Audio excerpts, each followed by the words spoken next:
ನಮಗೆ ನಾನು ಇಂದುಶೇಖರ್ ಹೇಳಿದ್ನಲ್ಲ ನನ್ನ ಗಂಡ ಅಂತ, ನಮ್ಮಿಬ್ಬರಿಗೆ 300 ರೂಪಾಯಿ ಸಂಬಳ. ತಿಂಗಳಿಗೆ 600 ರೂಪಾಯಿ. ನಾನು ಆ ವೀರಮ್ಮ ಅನ್ನೋ ಪಾಠ ಮಾಡ್ತಿದ್ದೆ. ಆ ದಿವಸ ಚೆನ್ನಮ್ಮ ನಾಟಕ, ಆ ಯಮನಿ ಬಾಯಿಂದ ವಾಯ್ಸೇ ಬರ್ತಾ ಇಲ್ಲ ಸ್ಟೇಜ್ ಮೇಲೆ. ಯಾಕೆ ಇದು ಮಾಡ್ತಾ ಇದ್ದಾರೆ ಹೋಗ್ರಿ ಅಂತ ಹೇಳ್ಕೊಂಡು ಆಡಿಯನ್ಸ್ ಬೈತಾ ಇದ್ದಾರೆ. ಅವ್ರಿಗೆ ಅವಳಿಗೆ 1,500 ಕೊಡೋದು, ನನಗೆ 300 ರೂಪಾಯಿ ಸಂಬಳ, 2 ನಾಟಕ ಕೆಲಸ ಮಾಡಿಸೋರು ನನ್ನ ಕೈಲಿ. ಮತ್ತು ಸೋಲಾಪುರ್, ಬಿಜಾಪುರ್ ಎಲ್ಲ, ಎಷ್ಟು ಮಹಾರಾಷ್ಟ್ರದಲ್ಲಂತೂ ಅಷ್ಟು ಮೆರೆದ್ಬಿಟ್ಟು ನಾನು ಕ್ಯಾಮ್ರಾ ಮುಖನೇ ನೋಡಿಲ್ಲ ರೀ.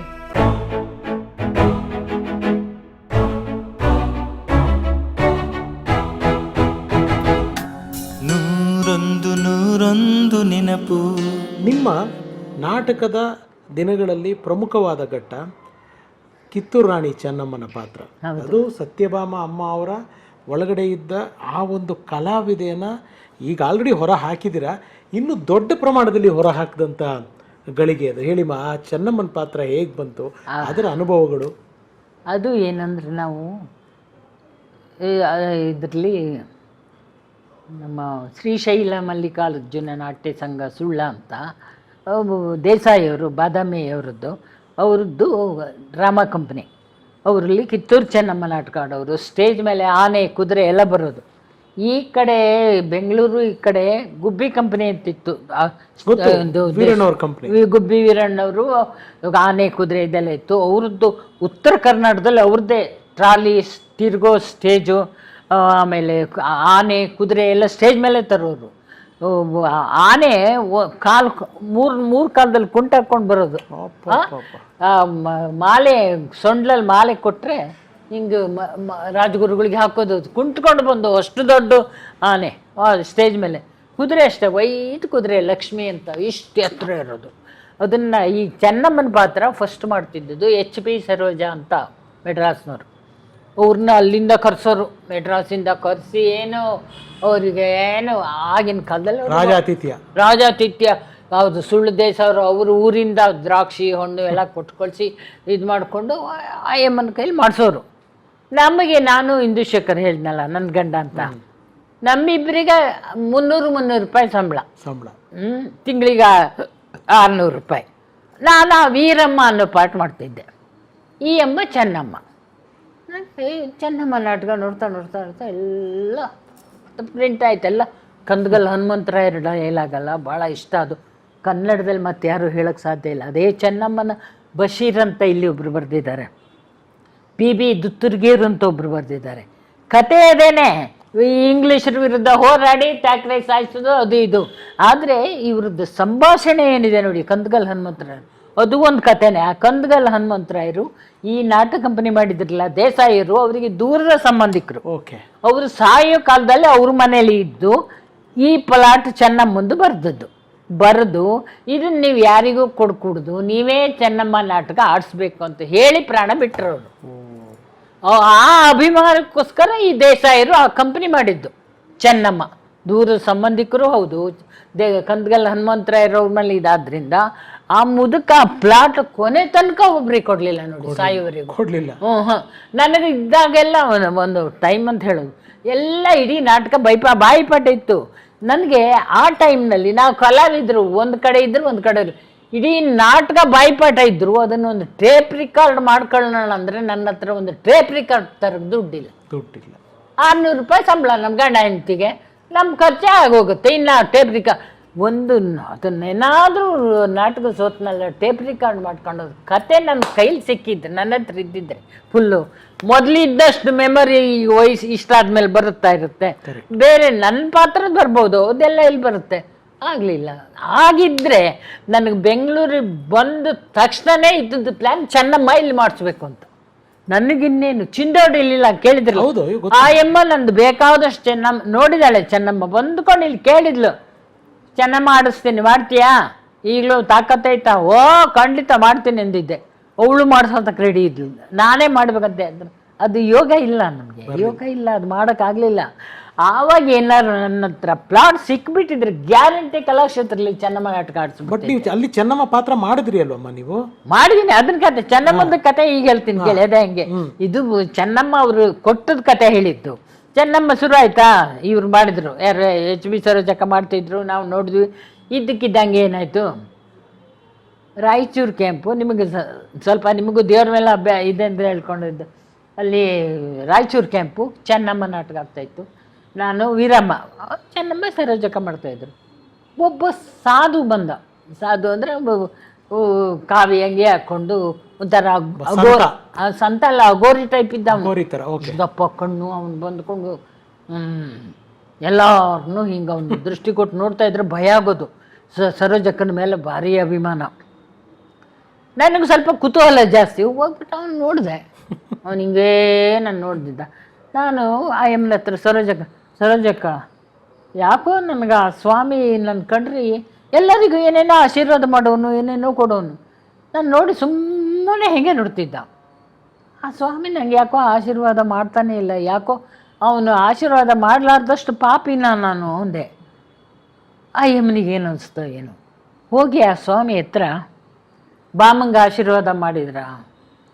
ಯಾರು ಹಂಗಂದ್ರೆ ಅದೇ ವೀರಮ್ಮ ಮಾಡ್ತಾಳ ಹುಡುಗಿ. ನನಗೆ ಯಾಕೋ ಆ ಯಮ್ಮನ ಮುಖ ನೋಡಿದರೆ ಏನೂ ಆಶೀರ್ವಾದ ಮಾಡೋಕ್ಕೆ ಮನಸ್ಸು ಬರ್ತಾ ಇಲ್ಲ ಅನ್ನಂತೆ. ಹಾಗೆ ಮಾಡಬೇಡಿ ಪಾಪ, ಚಂಚಲ ಮನಸ್ಸಿನ ಹುಡುಗಿ ಅವಳು ಮಾಡಬೇಕು, ಏನಾದರೂ ಮಾಡಿ ಸರೋಜಮ್ಮ ಹೇಳಿದ್ರು. ಅವನು ಒಂದೇ ದೃಷ್ಟಿಯಿಂದ ಸರೋಜಕ್ಕನ್ನು ನೋಡಿ, ನಿನ್ನ ಆಶೀರ್ವಾದದಲ್ಲಿ ನೀನು ಅರ್ಧ ಕೊಡ್ತೀಯ ಅವಳಿಗೆ? ಓ ಕೊಡ್ತೀನಿ, ನನ್ನ ತಂಗಿ ಸಮಾನ ಕೊಡ್ತೀನಿ. ಸರಿ, ಹಂಗಾದ್ರೆ ಇವತ್ತು ಸಾಯಂಕಾಲ ಪ್ರಸಾದ ತಂದು ಕೊಡ್ತೀನಿ ನಿನ್ನ ಕೈಲಿ, ನೀನೇ ಹೋಗಿ ಕೊಡು. ಆಯಿತು ಕೊಡ್ತೀನಿ. ಸಾಯಂಕಾಲ ಗ್ರೀನು ಮೇಕಪ್ ಮಾಡ್ಕೊಂಡು ಏನಿದ್ವಿ. ಸರೋಜಕ್ಕ ಬಂದು, ಬಾಮ ಸತ್ಯಭಾಮ ನೋಡಿ, ಆ ಸ್ವಾಮಿ ಪ್ರಸಾದ ನಿಮ್ಗೆ ಕೊಡು ಅಂತ ತಂದು ಕೊಟ್ಟಿದ್ದಾನೆ, ತಗೊಳ್ಳಿ, ನೀವು ನನ್ನ ತಂಗಿ ಸಮಾನ ಅಂತ ತೆಗೆದು ಅರ್ಧ ಇದು ಪೇಡನೋ ಎಂಥದ್ದು ನಂಗೆ ಕೊಟ್ಟರು.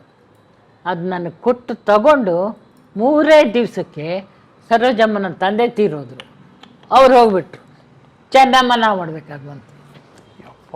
ಹೆಂಗಿದೆ ನೋಡಿ, 3 ದಿವಸಕ್ಕೆ. ಸಿನಿಮಾ ಕತೆ ಥರ ಇದೆ. ನಿಜವಾಗಿ ನಡೆದದ್ದು ನಾನು ನಿಮ್ಮ ಹತ್ರ ಹೇಳಿ, ನನ್ನ ಕಣ್ಣು ಮುಟ್ಟೆ ನಡೆದಿರೋದು. 3 ದಿವಸಕ್ಕೆ ಚೆನ್ನಮ್ಮ ನಾನು ನಿನ್ನ ಆಶೀರ್ವಾದದಲ್ಲಿ ಅರ್ಧ ಕೊಡ್ತೀಯಾ ಅಂತ ಹೇಳಿ ಪ್ರಸಾದ ಕೊಟ್ಟಂಥ ವ್ಯಕ್ತಿ ಮತ್ತೆ ಬರಲಿಲ್ಲ. ಅವನು ಹೌದಾ, ಚೆನ್ನಮ್ಮ ನಾನು ಮಾಡೋಕ್ಕೆ ಶುರು ಮಾಡಿದೆ. ಅವರು ಅಪ್ಪ ಇದಕ್ಕಂತೆ ಹೋದರು, ಅವು ಬರಲಿಲ್ಲ. ಸಿಂಧನೂರು, ರಾಯಚೂರು ಅಲ್ಲೆಲ್ಲ ನಾನೇ ಮಾಡಿದೆ. ಚೆನ್ನಮ್ಮ ಅನುಭವ, ಅದರ ಅನುಭವ, ಆ ಡೈಲಾಗು ಅದೆಲ್ಲ ಅದು ನನಗೆ ಬಾಯ್ ಮಾಡಿತ್ತಲ್ಲ, ನೋಡಿದ್ನಲ್ಲ, ಹೇಳ್ತೀನಿ. ಅದು ಅದರದ್ದೇ ಕತೆ ಒಂದು ಎಪಿಸೋಡ್ ಇದೆ, ಹೇಳ್ತೀನಿ. ಅಲ್ಲಿಂದ ಹೋಗಿ ಆದಮೇಲೆ ಅಲ್ಲ ಸರೋಜಮ್ಮಂದು ಅಲ್ಲಿ ಮುಗಿಸ್ಬಿಡ್ತೀನಿ. ಅವರಲ್ಲಿ ಹೋದರು, ಅಲ್ಲಿ ಇದರಲ್ಲಾಯಿತು. ಆಮೇಲೆ ಮಂಗಳೂರು, ಅಲ್ಲಿ ಇಲ್ಲಿ ಮಂಗಳೂರಲ್ಲಿ 101 ನಾಟಕ ಕಿತ್ತೂರು ಚೆನ್ನಮ್ಮ. ನಾನೇ ಚೆನ್ನಮ್ಮ. ಇದೇ ವೀರೇಂದ್ರ ಹೆಗ್ಡೆ ಅಲ್ಲಿಂದ ಕಾರ್ ಮಾಡ್ಕೊಂಬಂದು ನಮ್ಮ ಪಕ್ಕದಲ್ಲಿ 3 ರಿಂಗ್ ಸರ್ಕಸ್ ಇತ್ತು. ಅಲ್ಲಿ 50 ಆನೆ 50 ಕುದುರೆ, ನಮ್ದು 1 ಆನೆ 1 ಕುದುರೆ. ಒಂದೇ ವಾರಕ್ಕೆ ಓಡಿಸ್ಬಿಟ್ರು. 3 ರಿಂಗ್ ಸರ್ಕಸ್ ಹೋಗ್ಬಿಡ್ತು ನಮ್ಮ ಚೆನ್ನಮ್ಮದ. 101 ನಾಟಕ, ನಾನೇ ಚೆನ್ನಮ್ಮ. ಆಯಿತು. ಅಲ್ಲಿಂದ ಸೀದಾ ನೆಕ್ಸ್ಟ್ ದಾವಣಗೆರೆ ಕ್ಯಾಂಪ್ ಮಾಡ್ತು. ದಾವಣಗೆರೆ ಕ್ಯಾಂಪಲ್ಲಿ ಅಲ್ಲಿ ರಾಜಕೀಯ ಇದ್ರದ್ದು ಮತ್ತೆ ಸರೋಜಕ್ಕನ ಕರೆಸಿದ್ರು. ನಂಗೆ ಹೊಟ್ಟೆ ಉರಿದೋಯ್ತು. ಅಲ್ಲ, ಇಷ್ಟು ಹೆಸರು ತೊಗೊಂಡು 101 ಎಷ್ಟು ಪರೀಕ್ಷೆ ಮಾಡ್ತಾನೆ ದೇವ್ರು ಅನ್ನೋದು. 101 ನಾಟಕ ಹೆಸರು ತೊಗೊಂಡಿದ್ದೀನಿ. ನಮ್ಮ ಇಂದುಶೇಖರು ಪುಕ್ಕ ರ್ಯಾಶ್ ಮಾತಾಡೋ ಧೈರ್ಯ ಇಲ್ಲ. ನಾನು ಶಿವಮೊಗ್ಗದಲ್ಲಿ ಅವ್ರ ರಿಲೇಷನ್ ಮನೆ ಇತ್ತು, ಅಲ್ಲಿಂದ ಮುಗಿಸ್ಕೊಂಡು ನಾನು ಬರ್ತಾಯಿದ್ದೀನಿ ದಾವಣಗೆರೆಗೆ. ಇವರು ನಡುತ್ತಾ ನಿಂತಿದ್ದಾರೆ ಇಂದುಶೇಖರ್. ಸತ್ಯಭಾಮ ಅವ್ರದ್ದು ದೇಶ ಚೆನ್ನಮ್ಮ ಸರೋಜಮ್ಮನ ಕರೆಸಿಬಿಟ್ರು, ಏನು ಮಾಡೋದು? ಹಂಗೆ ಮಾಡಿದ್ರೆ ಏನಾಯ್ತು ರೀ, ಮಾತಾಡೋಣ ಅಂದ್ರೆ ಬೇಡ ಬೇಡ ಬೇಡ, ಅವ್ರು ನಂಗೆ ಏನಾರು ಮಾಡಿಬಿಡ್ತಾರೆ. ಹೆದರಿಕೆ ಆ ಮನುಷ್ಯನಿಗೆ, ಭಯಸ್ತ.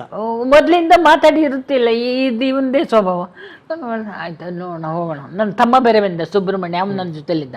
ನೋಡೋಣ ಅಂತ ಹೇಳ್ಕೊಂಡು ನಾವು ಆ ದಿವಸ ನನ್ನ ತಮ್ಮ ಹೇಳ್ತಾನೆ, ಅಕ್ಕ ನಿನ್ನ ಶಾಪ ತೊಟ್ಟತ್ತು ನೋಡೋರಿಗೆ ಏನಂದರೆ ಆ ದಿವಸ ಚೆನ್ನಮ್ಮ ನಾಟಕ ಆ ಯಮನಿಗೆ ಬಾಯಿಂದ ವಾಯ್ಸೇ ಬರ್ತಾಯಿಲ್ಲ ಸ್ಟೇಜ್ ಮೇಲೆ. ಅಯ್ಯೋ, ಏನು ಮಾತಾಡ್ಕೋ ಆಗ್ತಾ ಇಲ್ಲ, ಯಾಕೆ ಇದು ಮಾಡ್ತಾ ಇದ್ದಾರೆ ಹೋಗ್ರಿ ಅಂತ ಹೇಳ್ಕೊಂಡು ಆಡಿಯನ್ಸ್ ಬೈತಾ ಇದ್ದಾರೆ.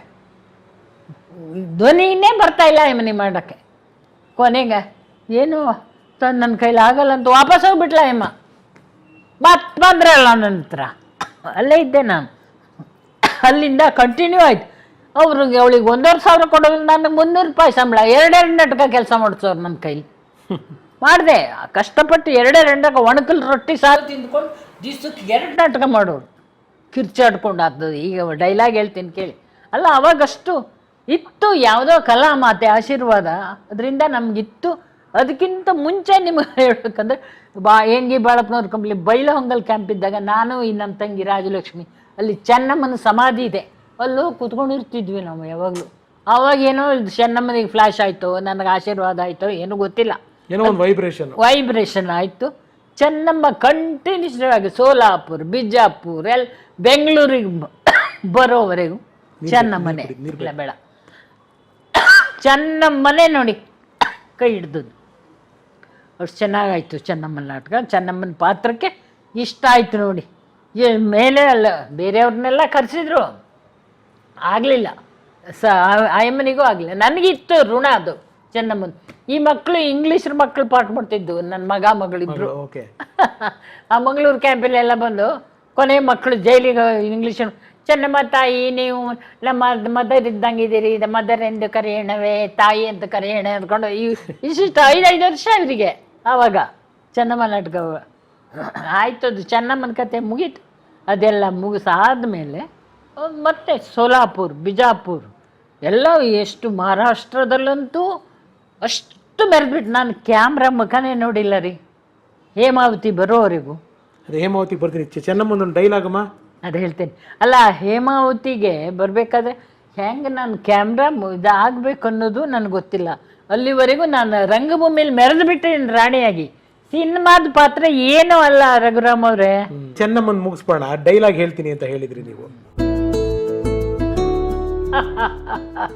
ಅಯ್ಯೋ ಪರದೇಶಿ, ನಿನ್ನವರಾರೂ ಇಲ್ಲದ ತಾಣದಲ್ಲಿ ನಿನ್ನ ದೇಹಾವಸಾನ ನಿಶ್ಚಿತ. ಚೆನ್ನಮ್ಮ ಜಲವಾಧ್ಯಾಕರೆ